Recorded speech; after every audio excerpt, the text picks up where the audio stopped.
Hey, it's me, Steve. It is November 27, 2017. Time is 16:45, and it's actually like 53 degrees out.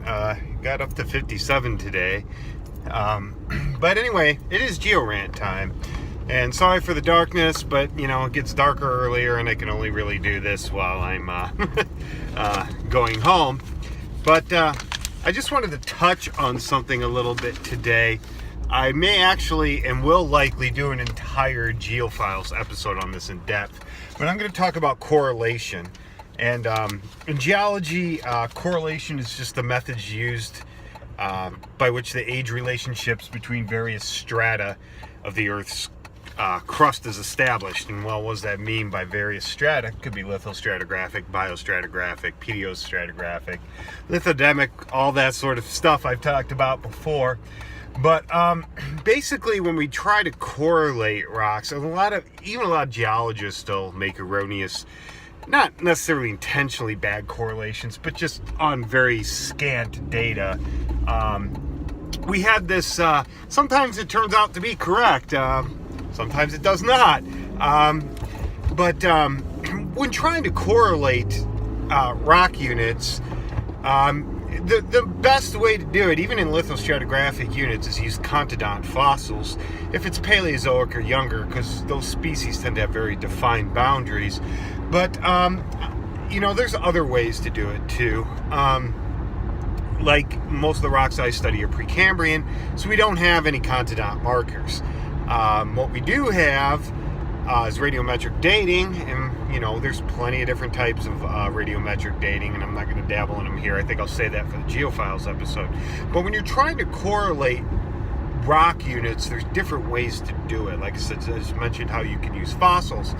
But if you don't have fossils, what do? Well, if you don't have fossils, just because two formations look like exactly the same, but say they're separated physically by 100 miles, that doesn't mean they're correlative.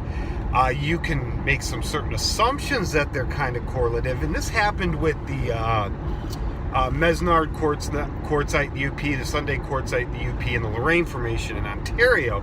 This was this long-standing thing that they probably correlate with one another, and it turns out we have enough information now through dating and stuff like that we're pretty confident that they do.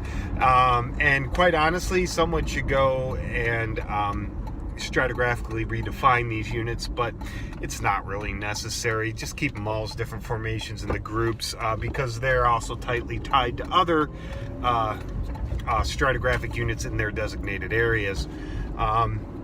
So it's not necessary. But say we had how to use radiometric dating. Well, this would be a way. Say we have a quartz arenite sandstone in one area, and it's extensive, it's its own formation, and it has a yellow bentonite layer in it. Bentonite is produced volcanic ash, essentially.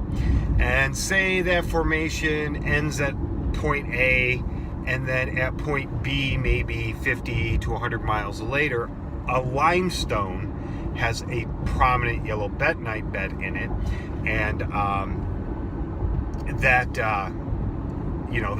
that limestone has a similar looking bed, and say we assume that quartz aranite was slightly older than that limestone. I'm talking about absolute time here, okay? But then we date the bentonite and the quartz aranite, and we get a date, and then we date the bentonite and the limestone, and we get the exact same date. Those two units correlate. Now, they are not lithostratigraphically the same, and they should be kept as their different formation units. But now we know we can establish a time zone. We can know that, well, we probably had a normal marine shelf environment in there somewhere. So that's how correlation works, and it can get really complicated in areas with lots of unconformities, lots of faults.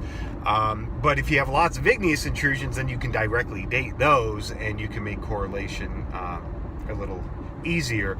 But anyway, I think I'm just going to wrap that up there, because like I said, I'll do a detailed Geophiles episode on this topic and correlation and our errors and our successes and how we know what we know at a different time.